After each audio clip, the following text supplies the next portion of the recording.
Hello बच्चों। तो देखो, लास्ट क्लास में हमने एक डेरिवेशन किया था। उस डेरिवेशन में कैपेसिटर प्लेट थी और कैपेसिटर प्लेट के अंदर एक डाइलेक्ट्रिक स्लैब को रख दिया था जिसका डाइलेक्ट्रिक कांस्टेंट कितना था, के था। ठीक है, तो उसकी कैपेसिटेंस निकाली थी। क्या निकाला था हमने? Capacitance of capacitor in presence of dielectric slab, मतलब कि परावैद्युतांक की उपस्थिति में संधारित्र की धारिता।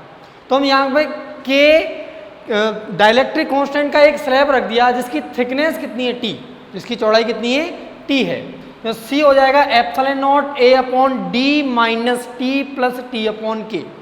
ये हमने डेरिवेशन पिछली क्लास में कर लिया था। अब आगे देखो केस क्या है। Case first, T equal to D, मतलब कि ये जो थिकनेस है ये इसकी डी के इक्वल है। डी मतलब कैपेसिटर प्लेट के बीच की जो डिस्टेंस है उसके बराबर है। मतलब पूरी तरह से जो डाइलेक्ट्रिक स्लैब है वो इसके अंदर भरा हुआ है। ठीक है ना। तो यहां पे लिख सकते हैं dielectric is completely filled in capacitor. Completely filled है मतलब पूरे स्पेस में डाइलेक्ट्रिक भरा हुआ है। तो परावैद्युतांक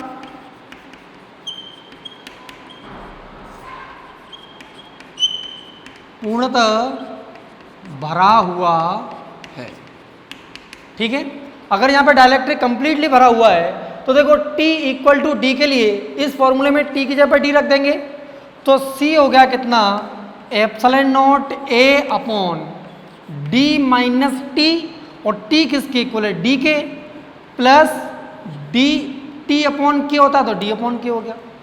D और माइनस D कट गए, यहां से C हो गया epsilon not A upon D upon के।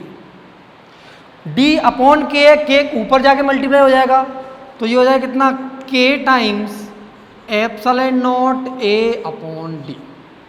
अच्छा, epsilon not A upon D तो इसकी कैपेसिटेंस थी। अब क्या उसकी कैपेसिटेंस K टाइम्स हो गई। जब कोई भी मीडियम नहीं रखा हुआ है तो इसकी कैपेसिटेंस कितनी, epsilon not A upon D है, और K डाइलेक्ट्रिक कांस्टेंट इसके अंदर कंप्लीटली भर दिया तो इसकी कैपेसिटेंस हो जाएगी K times epsilon not A upon D। मतलब कि C हो जाए कितना, K times C note. C note क्या है, जब कोई भी डाइलेक्ट्रिक स्लैब नहीं भरा हुआ है। तो ये K क्या है, अगर मैं बात करूं किसके लिए, for non conductor. For non conductor मतलब अचालक के लिए।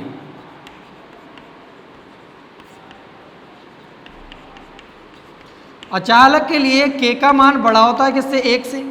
K बड़ा होता है हमेशा किससे, 1 से। अगर K का मान 1 से बड़ा है उस कंडीशन में C इक्वल टू के टाइम C नॉट। तो मतलब क्या है कि जब इसके अंदर स्लैब रखेंगे तो इसकी कैपेसिटेंस बढ़ जाती है, तो C इंक्रीज जब K को क्या करेंगे, इंक्रीज करते जाएंगे। K को इंक्रीज करते जाएंगे तो C इंक्रीज जाएगा। जब फ्री स्पेस होता है उस टाइम पे K कितना होता है, 1 होता है। ठीक है, या एयर होती है फ्री स्पेस तो K 1 होता है, और जैसे ही कोई डाइलेक्ट्रिक स्लैब इसके अंदर रखेंगे तो कैपेसिटेंस उसकी बढ़ती जाएगी, क्योंकि यहाँ पे C क्या है, डायरेक्टली प्रोपोर्शनल है किसके, K के। ठीक, आगे सेकंड केस देखते हैं। Conducting slab is inserted. Conducting slab inserted मतलब ये कैपेसिटर है C और ये भी कितना C, इसके अंदर जो स्लैब रखी है T थिकनेस की, ये कैसी है, कंडक्टिंग। ये कैसी है, कंडक्टिंग है। अगर कंडक्टिंग स्लैब है तो इसका K कितना हो जाएगा, इनफाइनाइट। K कितना हो जाएगा, कंडक्टर का डाइलेक्ट्रिक कांस्टेंट कितना, इनफाइनाइट होता है। C equal to epsilon not A upon D minus T plus T upon K, और K कितना है, इनफाइनाइट। अगर K इनफाइनाइट है तो T अपॉन K क्या हो गया, 0। तो C हो जाएगा कितना, epsilon not a upon D minus T. ठीक, तो सी हो जाएगा epsilon not a upon D minus T, क्योंकि के का मान कितना, के की वैल्यू होती है कितना, इनफाइनाइट। आगे चलते हैं। हाँ तो देखो, अब केस थर्ड हमें दिया हुआ है कि मान लो इस पर plus Q minus Q charge दिया हुआ है। ये T1 T2 थिकनेस के K1 K2 का डायलेक्ट्रिक स्लैब रखी हुई है, और T3 के लिए K3 इस तरह से मान लो और भी रखी हुई, डायग्राम में बनाई नहीं है। ए और बी दिया हुआ है, दोनों प्लेट के बीच की डिस्टेंस कितना d है। स्लैब के इधर का थिकनेस कितनी x1 और स्लैब के इधर की थिकनेस कितनी x2 है। ठीक है, तो इसके लिए हम कैपेसिटेंस निकालेंगे। तो इसके लिए देखो, कैपेसिटेंस निकालने के लिए हम क्या C equal to Q upon V करते हैं। क्यू कितना है, सिग्मा इंटू ए। अगर मैं वी ए बी निकालूं, वी ए बी मतलब ए और बी के बीच का पोटेंशियल डिफरेंस, तो कितना हो जाएगा, V equal to E naught X one plus E naught upon K one into T one plus E naught upon K two into T two. और भी दिए तो प्लस डेड डैश हो जाएगा, तो प्लस डेड डैश कर लेते हैं अगर और भी स्लैब दी हुई है तो। यहाँ से वी ए बी हो जाएगा कितना, ई नॉट को कॉमन ले लेते हैं तो बचेगा कितना, x1 plus T1 upon K1 plus T2 upon K2 plus dead dash. E not क्या हो जाएगा, सिग्मा अपॉन एप्सिलॉन नॉट, तो वी ए बी हो जाएगा कितना, सिग्मा अपॉन एप्सिलॉन नॉट। ये x1 और ये लास्ट में कितना आ जाएगा, x2 आ जाएगा। लास्ट में कितना हो जाएगा, प्लस ई नॉट, यहाँ पर देखेंगे तो E naught upon E naught into x2 हो जाएगा। ई नॉट को कॉमन लेंगे तो क्या लास्ट में x2 बचेगा, तो ये x1 और लास्ट में कितना है, x2 plus T1 upon K1 plus T2 upon K2 plus dead dash. ठीक है, ये x1 प्लस x2 क्या हो जाएगा, यहाँ से x1 प्लस x2 करेंगे तो d माइनस के T1 plus T2 plus T3 plus dead dash.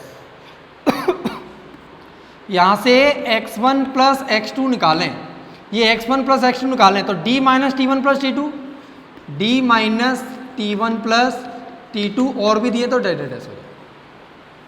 ठीक है, x1 प्लस x2 की वैल्यू रख देते हैं। वी ए बी कितना, सिग्मा, सिग्मा कितना, q इंटू ए अपॉन एप्सिलॉन। सिग्मा कितना, q इंटू ए, ये हो जाएगा x1 प्लस x2 की जगह पर कितना, d minus T1 plus T2 plus dead dash plus T1 upon K1 plus T2 upon K2 plus dead dash. ठीक है, अच्छा C क्या होता है, Q अपॉन V। तो Q ये दिया है, V को अगर मैं नीचे ले आऊं तो एप्सिलॉन नॉट ऊपर चला जाएगा, A नीचे चला जाएगा, ये टोटल नीचे आ जाएगा। तो ये अगर यहाँ से C निकालूं तो क्या हो जाएगा, Q upon V A B. ध्यान से देखना, स्टेप में क्या बहुत डायरेक्ट कर रहा हूँ स्टेप।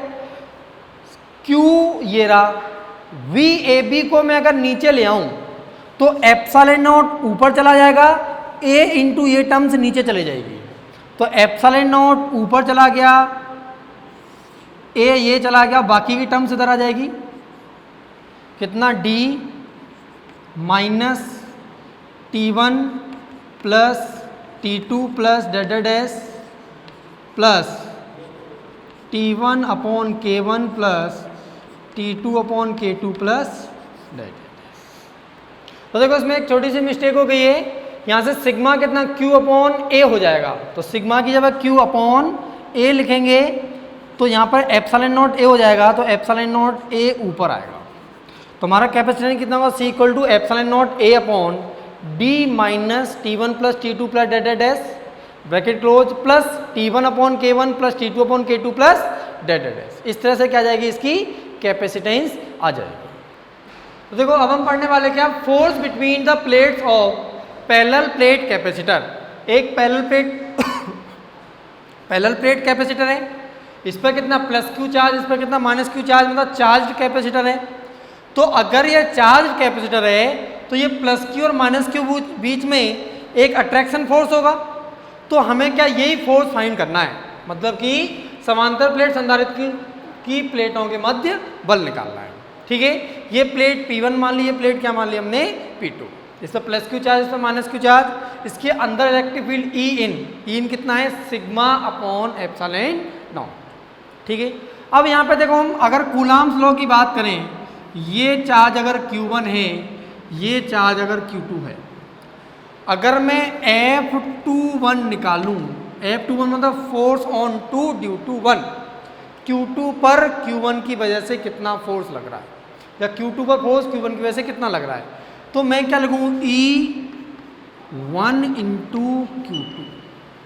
E1 देखो मुझे Q2 पर फोर्स निकालना है, तो Q2 चार्ज को छोड़ दो, बाकी के चार्ज की वजह से इस पॉइंट पर इलेक्ट्रिक फील्ड गुणा मल्टीप्लाइड बाई ये चार्ज। जिस चार्ज पर फोर्स निकालना है उस चार्ज की वजह से इलेक्ट्रिक फील्ड जो आ रहा है, उस इलेक्ट्रिक फील्ड को छोड़ दो, बाकी सारे चार्ज की वजह से इलेक्ट्रिक फील्ड लेना है। अगर Q2 पर फोर्स निकालना है तो Q1 Q2 चार्ज को छोड़कर बाकी के जो चार्ज है उसकी वजह से यहाँ पर इलेक्ट्रिक फील्ड इंटू Q2। अगर यहाँ पर चार्ज कितना Q1 है और ये डिस्टेंस कितनी R है, तो E1 हो जाएगा K Q1 upon R square into कितना Q2। क्या K Q1 Q2 upon R square ही फोर्स होता है। सेम ऐसे ही अगर हम यहाँ पर देखें तो यहाँ पर P1 की वजह से P2 पर फोर्स निकाल रहे हैं, दैट इज F21 और F12 सेम होंगे भाई। जितना फोर्स Q1 Q2 पर लगा रहा है उतना ही फोर्स Q2 Q1 पर लगा रहा है। ठीक है, केवल डायरेक्शन अपोजिट होते हैं, मैग्नीट्यूड दोनों के सेम होते हैं। तो यहाँ पर F21 बराबर F12, जितना फोर्स P1 प्लेट P2 पर लगाएगी उतना ही फोर्स P2 प्लेट P1 पर लगाएगी। अब यहाँ से देखो समझते हैं, F21 अगर हमें निकालना है, F2 मतलब 2 पर फोर्स निकालना है 1 की वजह से, तो इलेक्ट्रिक फील्ड 1 की वजह से इंटू Q2। ठीक है, E1 क्या है, इलेक्ट्रिक फील्ड। तो इलेक्ट्रिक फील्ड किसकी वजह से, P1 प्लेट की वजह से। भाई F21 मतलब 2 पर फोर्स 1 की वजह से निकालना है, तो इलेक्ट्रिक फील्ड किसकी वजह से लेंगे, 1 की वजह से लेंगे। और P1 प्लेट की वजह से इलेक्ट्रिक फील्ड आएगा कितना, सिग्मा अपॉन 2 एप्सिलॉन नॉट। ये सिग्मा अपॉन 2 एप्सिलॉन नॉट दोनों प्लेट की वजह से इलेक्ट्रिक फील्ड था। एक प्लेट की वजह से sigma upon 2 epsilon naught, sigma upon 2 epsilon, दोनों को जोड़कर कितना आता था, सिग्मा अपॉन एप्सिलॉन नॉट। याद करना, प्रीवियस लेक्चर में मैंने बताया था इसकी वजह से सिग्मा अपॉन 2 एप्सिलॉन नॉट, इसकी वजह से भी electric field sigma upon 2 epsilon not, दोनों की डायरेक्शन सेम, डायरेक्ट ऐड हो जाएंगे, सिग्मा अपॉन एप्सिलॉन नॉट। ठीक है, सिग्मा अपॉन इसकी वजह से सिग्मा अपॉन 2 एप्सिलॉन नॉट लिया इंटू Q2। Q2 क्या है, ये चार्ज, तो चार्ज कितना हो जाएगा, सिग्मा इंटू ए। ठीक है ना, सिग्मा होता है Q अपॉन ए, तो Q कितना आएगा, सिग्मा इंटू ए, तो Q2 हो जाएगा सिग्मा इंटू ए।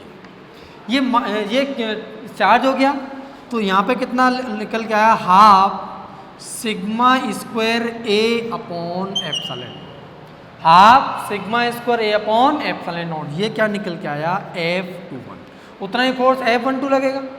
अब इनके हम क्या वैल्यू चेंज कर लेते हैं, सिग्मा कितना होता है, sigma equal to Q upon A. Sigma क्या होता है, Q अपॉन ए होता है, तो यहाँ से E21 हो जाएगा, सिग्मा की जगह पर ये हाफ सिग्मा की जगह पर Q अपॉन ए का होल स्क्वायर ए अपॉन एप्सिलॉन। ये हो जाएगा कितना, हाफ Q स्क्वायर अपॉन ए स्क्वायर ए, और नीचे कितना हो गया, एप्सिलॉन। ए से ए का स्क्वायर कट जाएगा, तो ये बचेगा कितना, Q square upon 2a epsilon, Q square upon 2 epsilon. ये फोर्स हो गया। तो यहाँ पर देखो हम फोर्स को लिख लेते हैं,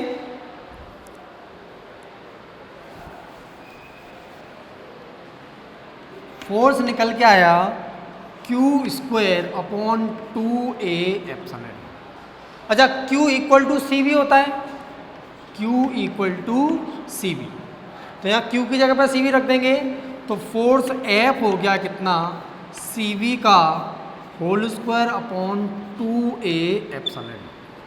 ठीक है, तो ये हो जाएगा कितना, अब देखो F हो जाएगा C square V square upon 2, A epsilon note को एप्सिलॉन नोट A लिख लिया, ये एप्सिलॉन को एप्सिलॉन नोट A लिख लिया, D का इसमें डिवाइड दिया तो D का मल्टीप्लाई भी करना पड़ेगा। Epsilon note A upon D क्या होगा, कैपेसिटेंस C, तो यहाँ से फोर्स F हो गया कितना, C square V square upon 2 epsilon note A upon D, C into D, C square से C कैंसिल हो जाएगा, तो ये कितना, half C V square upon D।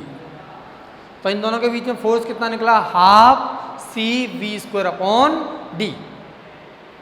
हाँ तो बच्चों अब देखो एक नेक्स्ट क्वेश्चन करते हैं।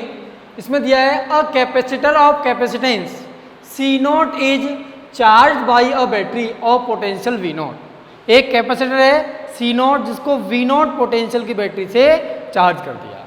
आगे दिया हुआ है battery is disconnected, second battery is kept constant. एक केस में बैटरी को हमें कनेक्टेड रहना है और एक केस में हमें क्या है, बैटरी को डिस्कनेक्ट कर देना है। पहले वाले में डिस्कनेक्ट कर देना है और सेकंड वाले में बैटरी को कनेक्ट रहने देना है। And then a dielectric slab of thickness equal to distance between plates, मतलब दो प्लेट्स के बीच में जितनी डिस्टेंस है उतने थिकनेस का डाइलेक्ट्रिक स्लैब इंसर्ट कर दिया। Dielectric constant K is inserted between plates. K dielectric constant का, K डाइलेक्ट्रिक कांस्टेंट का डाइलेक्ट्रिक स्लैब कैपेसिटर के अंदर इंसर्ट कर दिया, जिसकी थिकनेस कैपेसिटर के दोनों प्लेट की लेंथ के इक्वल है। मतलब जो डाइलेक्ट्रिक है वो कैपेसिटर के अंदर कंप्लीटली फिल्ड है। ठीक है, आगे देखो उसमें क्या दिया है, if initial values of charge on capacitor, potential across plate. देखो किस किस की बात कर रहा है, चार्ज ऑन कैपेसिटर,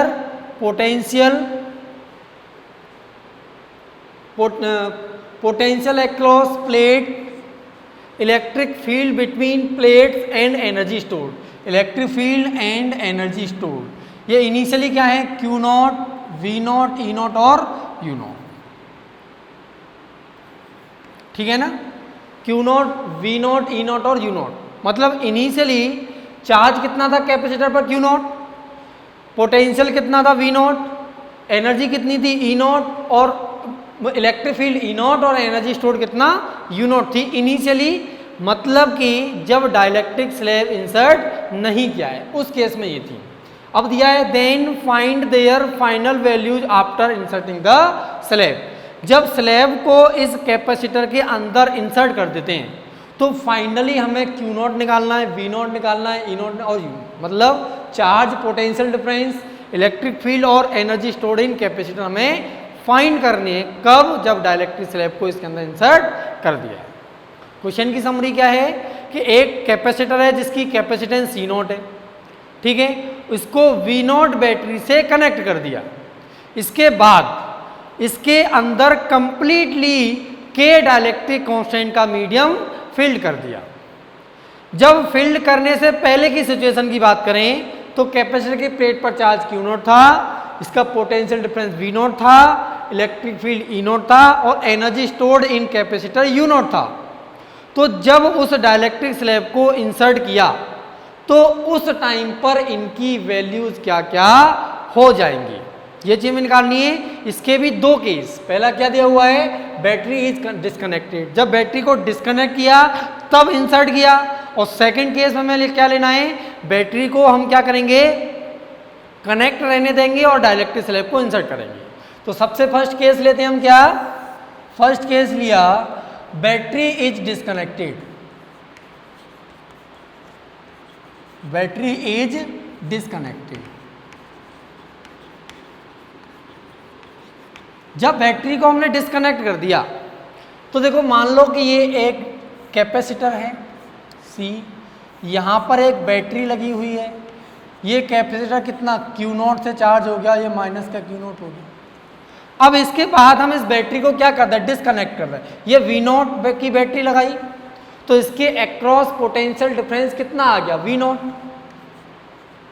इसके अक्रॉस पोटेंशियल डिफरेंस कितना आ गया, V0। अब बैटरी को हम डिस्कनेक्ट कर दें, मतलब बैटरी को यहां से हम हटा दें। बैटरी इज डिस्कनेक्टेड, बैटरी को डिस्कनेक्ट कर दिया।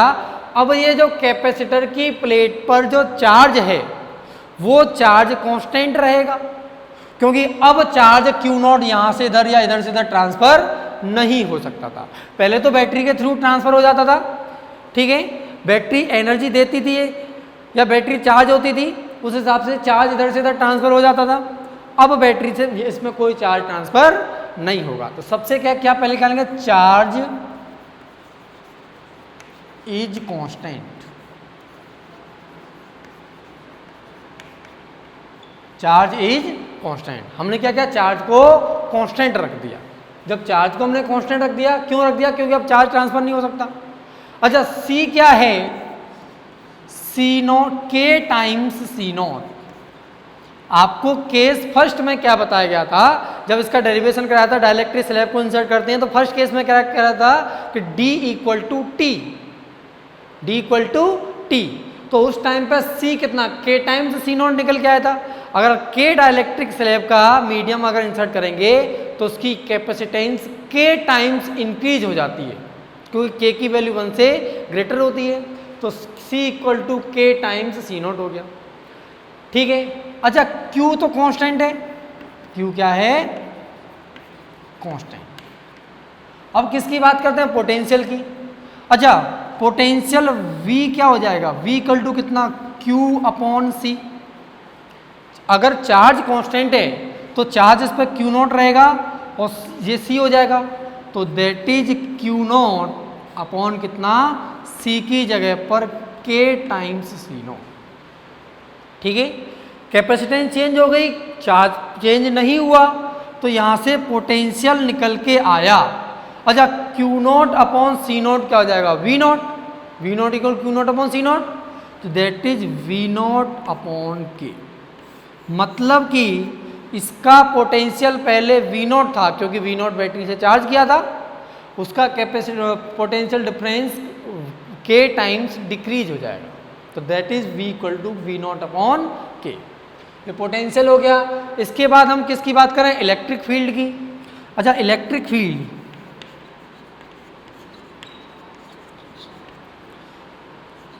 E equal to sigma upon epsilon naught, sigma upon epsilon naught. Sigma कितना होता है, Q upon A, Q upon A epsilon naught. अच्छा, Q तो चेंज हुआ ही नहीं, तो Q किसके इक्वल है, Q0 के।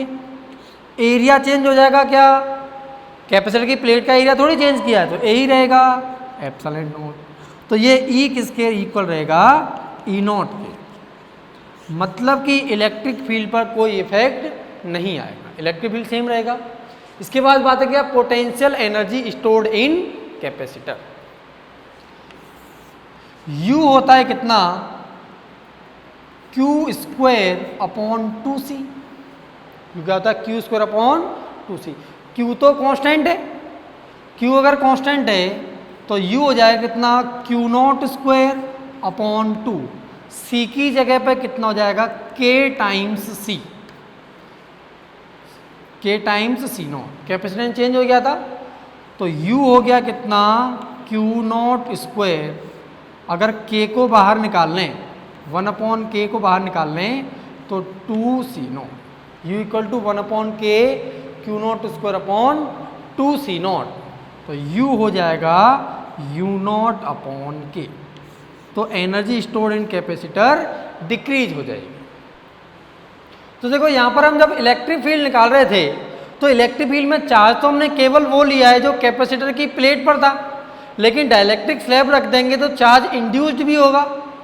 तो फिर चार्ज इंड्यूस्ड भी होता है, तो ये तो हमने यहाँ पे मिस्टेक कर दी। क्या करना चाहिए यहाँ पर, देखो इलेक्ट्रिक फील्ड क्या होता है, E equal to V upon D.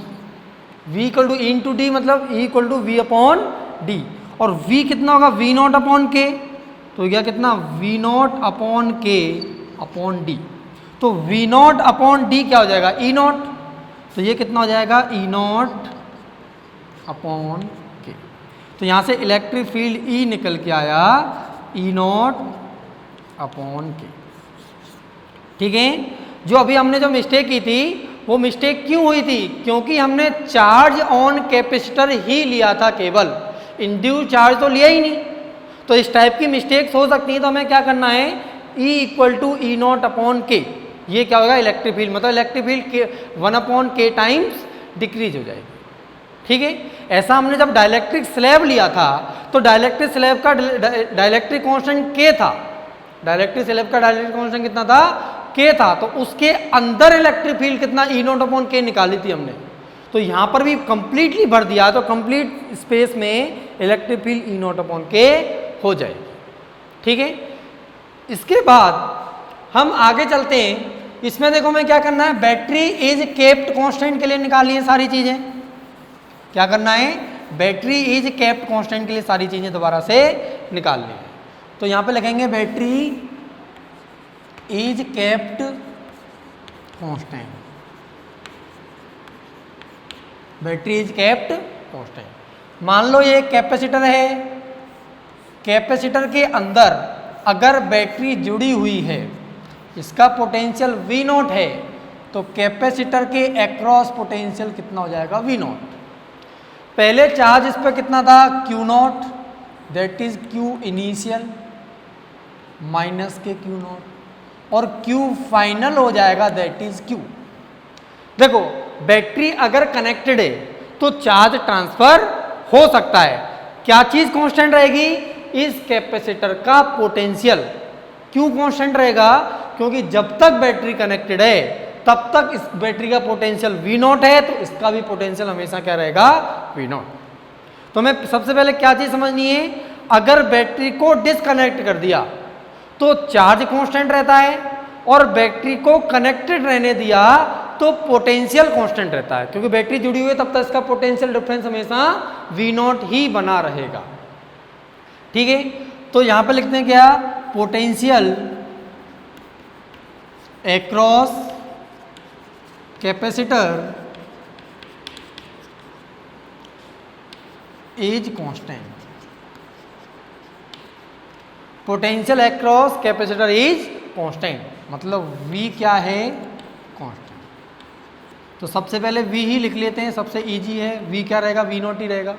अच्छा C तो हो जाएगा के सी नॉट।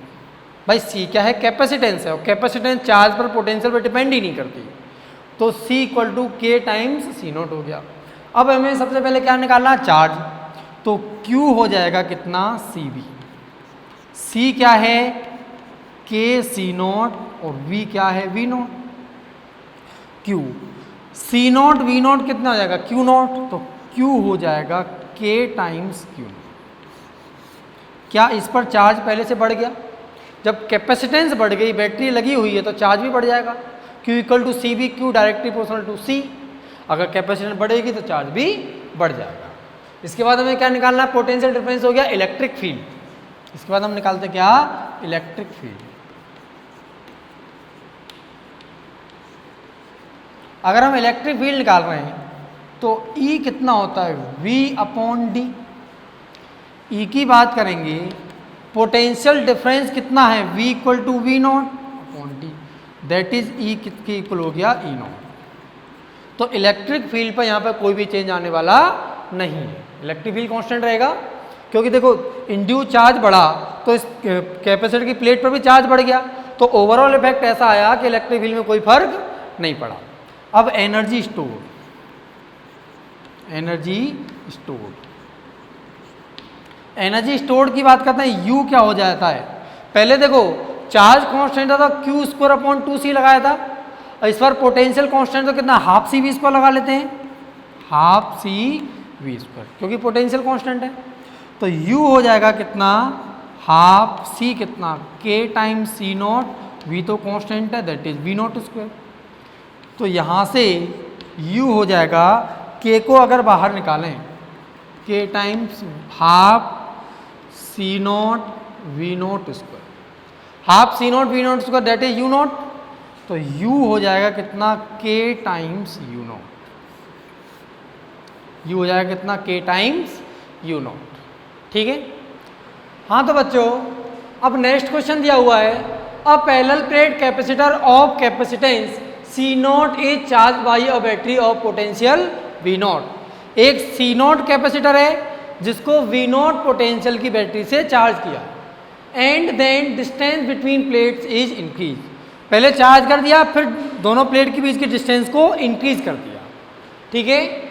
फर्स्ट दिया है case keeping battery connected, battery को कनेक्टेड रखा है और डिस्टेंस को बढ़ाया। सेकंड केस में आफ्टर डिस्कनेक्टिंग बैटरी, पहले बैटरी को हटा दिया उसके बाद दोनों की डिस्टेंस को बढ़ाया, ये दो केस दिए हुए हैं। Then how does values of charge on capacitor, capacitor का चार्ज पोटेंशियल अक्रॉस प्लेट, देखो कैपेसिटर का charge potential at plate, electric field between plate मतलब E, और क्या दिया हुआ है एनर्जी स्टोर्ड एट कैपेसिटर मतलब U, और दिया फोर्स बिटवीन प्लेट्स, क्या फोर्स बिटवीन प्लेट्स मतलब F। इनके बारे में बात हो रही है। Changes with increase in distance between the plates, ये चेंजेस होती हैं with increase in distance between plate, जब प्लेट की डिस्टेंस को इंक्रीज करते हैं तो ये किस तरह से इंक्रीज होते हैं, ये चीज़ हमें निकालना है। तो समरी देखो क्वेश्चन की क्या है, क्वेश्चन में दिया हुआ है कि एक कैपेसिटर है जिसकी कैपेसिटेंस कितनी है सी नॉट, कैपेसिटेंस कितनी है इसकी मान लेते हैं सी नॉट, जिसको वी नॉट वोल्ट की बैटरी से चार्ज किया हुआ है। फिर क्या किया है, बैटरी को एक बार कनेक्टेड रखा है, एक बार बैटरी को हटा दिया है, और कैपेसिटर की प्लेट को की डिस्टेंस को इंक्रीज कर रहे हैं।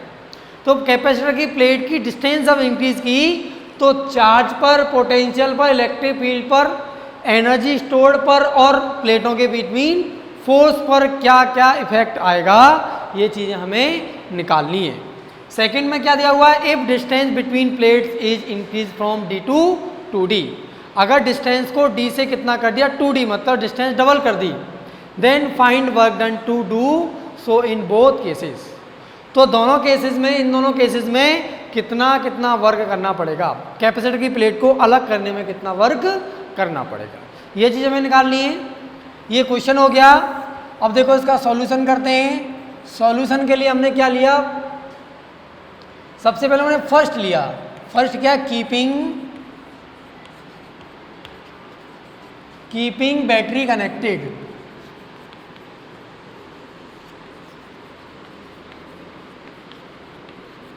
Keeping battery connected. अगर बैटरी कनेक्टेड है तो इसमें भी हम ए वाला पोर्शन सॉल्व कर रहे हैं, ठीक है।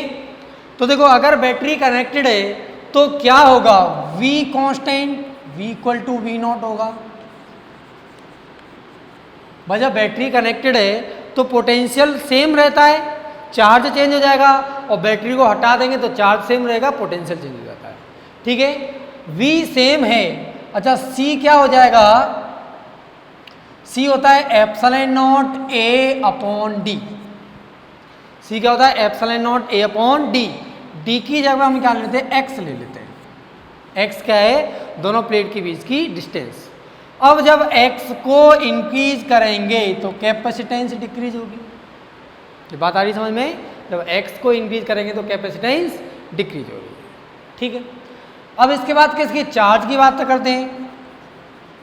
चार्ज Q क्या होता है CV, V तो कांस्टेंट है तो Q हो गया कितना epsilon not A upon X into V तो कांस्टेंट है V नॉट। इसमें देखो अगर X को इंक्रीज करेंगे तो चार्ज क्या हो जाएगा, डिक्रीज। जब X इंक्रीज करें, दोनों प्लेट के बीच की डिस्टेंस बढ़ाई तो उस प्लेटों पर चार्ज क्या होगा, कम होता जाएगा। इसके बाद हम किसकी बात कर रहे हैं, पोटेंशियल की, तो पोटेंशियल तो कांस्टेंट रहेगा, V को कांस्टेंट हमने ले लिया। Electric field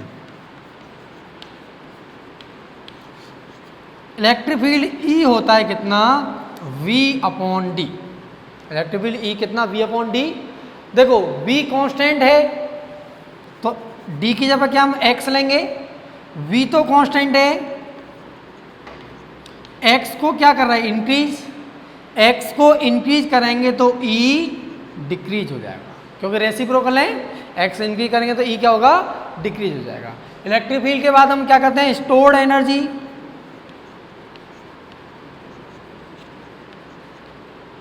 U।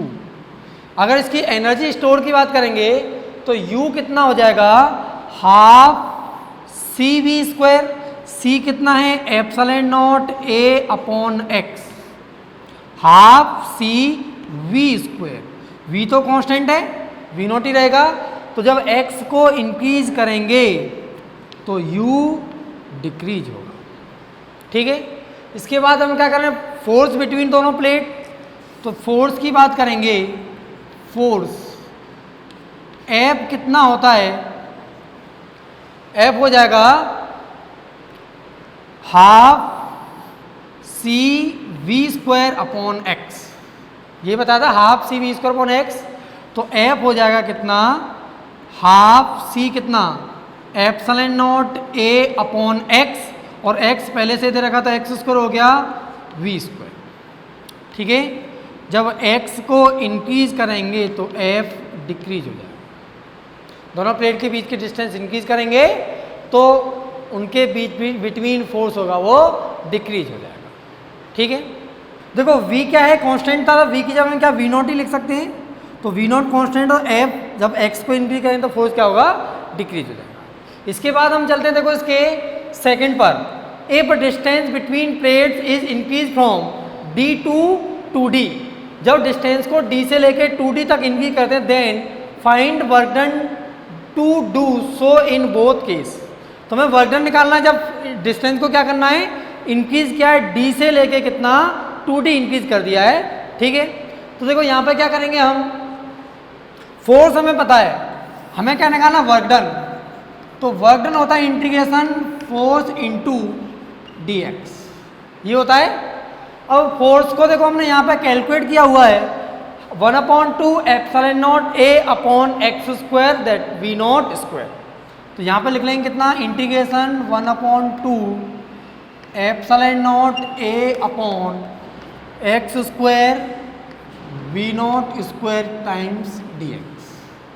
ठीक है, x की लिमिट क्या, D से लेके 2D तक इंक्रीज किया था, तो ये D से लेके कितना हो जाएगा, 2D हो जाएगा, तो दैट इज 1/2 बाहर आ गया, एप्सिलॉन नॉट A V0², सब बाहर आ जाएगा, इंटीग्रेशन 1/x² dx, D से लेके कितना 2D, x², 1/x² का इंटीग्रेशन होगा -1/x, ये epsilon not A V0² upon 2 कितना, -1/x, लिमिट D से लेके कितना 2D, तो पहले अपर लिमिट लगाएंगे माइनस लोअर लिमिट लगाएंगे, epsilon not A V0² upon 2, पहले अपर लिमिट लगाएंगे, माइनस पहले से लगा हुआ है 1/2D माइनस, अब ये -1/x के बाद क्या D, तो ये 1/D हो जाएगा, minus minus plus 1/D minus 1/2D, तो 1/D माइनस 1/2D हो जाएगा कितना, 1/2D, तो ये हो गया कितना, epsilon not A V0² upon 2, और ये कितना हो जाएगा 1/2D, 2 2 4 हो गया, तो 1/4 एप्सिलॉन नॉट A, नीचे कितना D V0², epsilon not A upon D क्या होता है, C या C0 बोलेंगे इसको, तो ये होगा कितना, 1/4 C0 V0², इतना क्या कर देंगे वर्क।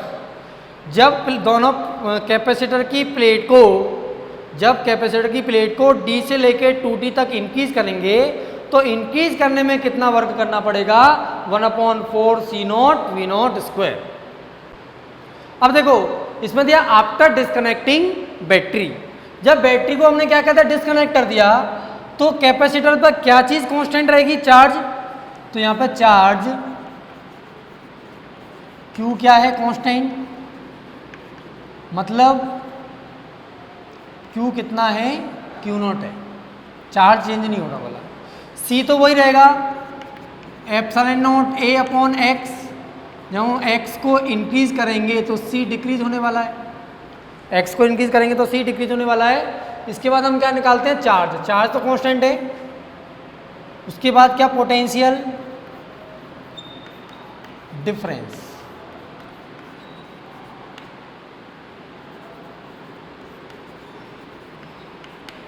जब पोटेंशियल डिफरेंस की बात करेंगे तो V क्या होता है, V equal to Q upon C, C equal to Q upon V, तो V हो जाए कितना, Q upon C, Q upon C. C कितना है, epsilon not A upon x, तो यहाँ से हो जाए कितना, Q upon epsilon not A times x। अगर हम x को इंक्रीज करेंगे तो V इंक्रीज होगा, दोनों प्लेट के बीच की डिस्टेंस को बढ़ाएंगे तो उन दोनों प्लेट्स के बीच में पोटेंशियल डिफरेंस इंक्रीज होगा। आगे देखते हैं हम किसकी बात करें, electric field. Electric field, electric field E हो जाएगा कितना, V upon x। Electric field कितना हो जाएगा, V अपॉन x। V की वैल्यू बोलो कितना, V अभी निकाला था QX upon epsilon not A upon x, x से x मर गया, यहाँ से इलेक्ट्रिक फील्ड हो जाएगा कितना, Q upon epsilon not A। Electric field कितना होगा, Q upon epsilon not A। अब Q कांस्टेंट है, एरिया भी कांस्टेंट, एप्सिलॉन नॉट भी कांस्टेंट, तो ये क्या रहेगा, कांस्टेंट, मतलब कि इलेक्ट्रिक फील्ड पे कोई फर्क नहीं पड़ेगा। अब देखो फोर्स बिटवीन प्लेट देखते हैं, फोर्स बिटवीन प्लेट। जब फोर्स बिटवीन प्लेट्स की बात करेंगे तो प्लेट्स के बीच में कितना फोर्स निकालना, ये निकालना है। अच्छा, फोर्स क्या होता है, Q इंटू ई, फोर्स कितना हो जाएगा, Q इंटू ई। अब देखो इलेक्ट्रिक फील्ड की बात कर रहे हैं, इलेक्ट्रिक फील्ड E कितना है, Q upon epsilon not A, क्या कांस्टेंट है, मतलब कि इलेक्ट्रिक फील्ड कांस्टेंट है और चार्ज भी कांस्टेंट है, और फोर्स क्या है, Q इंटू ई, चार्ज भी कांस्टेंट, इलेक्ट्रिक फील्ड भी कांस्टेंट, तो यहाँ पर फोर्स भी क्या हो जाएगा, कांस्टेंट। तो फोर्स को हम क्या लिख सकते हैं, Q नॉट E नॉट लिख सकते हैं। देखो चार्ज भी कांस्टेंट है, इलेक्ट्रिक फील्ड भी कांस्टेंट है, ठीक है। E को हम क्या लिख सकते हैं, E equal to E naught, ये चेंज नहीं हो रहा, तो Q भी कांस्टेंट, E भी कांस्टेंट, फोर्स भी constant, force constant, F equal to Q naught into E naught. अब अगर फोर्स कांस्टेंट है तो हम बी पार्ट के लिए क्या निकालेंगे, वर्क डन। तो वर्क डन के लिए इंटीग्रेशन F डॉट dx करें या F इंटू डी कर दें। तो अगर फोर्स कांस्टेंट है तो वर्क डन हो जाएगा कितना, फोर्स इंटू डिस्प्लेसमेंट। फोर्स कितना लग रहा है, Q नॉट E नॉट, और डिस्प्लेसमेंट पहले डिस्टेंस कितनी थी, D थी, बाद में डिस्टेंस कितनी कर दी, 2D कर दी, तो कितना हो जाएगा, 2D minus D, that is Q not E not into D। ठीक है, यहाँ पे कितना हो गया, Q नॉट। अच्छा, एप्सिलॉन नॉट E नॉट क्या होता है, सिग्मा अपॉन एप्सिलॉन नॉट, कितना होता है E नॉट, कितना, सिग्मा अपॉन एप्सिलॉन नॉट। यहाँ पर Q को भी चेंज कर लेते हैं, Q नॉट को क्या लिखेंगे, C नॉट V नॉट। अच्छा, ये जो इलेक्ट्रिक फील्ड है, यानी फोर्स बिटवीन प्लेट्स निकाला है, तो ये नेट इलेक्ट्रिक फील्ड है, नेट का आधा होगा, क्योंकि अगर P2 प्लेट पर फोर्स निकालना है तो केवल P1 की वजह से इलेक्ट्रिक फील्ड लेना है, और E नॉट क्या है, टोटल इलेक्ट्रिक फील्ड है, तो ये E नॉट अपॉन 2 होना चाहिए। भाई E नॉट क्या है, नेट इलेक्ट्रिक फील्ड, मतलब P1 और P2 दोनों की वजह से इलेक्ट्रिक फील्ड। हमें अगर P1 की वजह से P2 पर फोर्स निकालना है तो केवल P1 की वजह से इलेक्ट्रिक फील्ड लेंगे, that is E not upon 2। तो यहाँ पे कितना हो जाएगा, कितना हो जाएगा, ये Q नॉट किया, C not V not, E not की जगह पर इलेक्ट्रिक फील्ड E नॉट कितना, सिग्मा अपॉन 2 पहले से दिया हुआ है, एप्सिलॉन नॉट, और ये कितना, D। ठीक है, अब देखो यहाँ से इसको सॉल्व कर लेते हैं, तो यहाँ से वर्क डन आ जाएगा। सॉल्व करने के लिए ये C नॉट V नॉट है, यहाँ से वर्क डन निकाला work done equal to C naught V naught. Sigma कितना है, Q अपॉन ए, और Q कितना है, C naught V naught upon A, और ये कितना 2D दिया हुआ है, 2 एप्सिलॉन नॉट, 2 एप्सिलॉन नॉट, और ऊपर क्या दिया हुआ है, D। ये C naught V naught, C naught V naught, C naught square V naught square upon 2, ये एप्सिलॉन नॉट और ये ए, एप्सिलॉन नॉट ये ए, और ऊपर क्या है, D।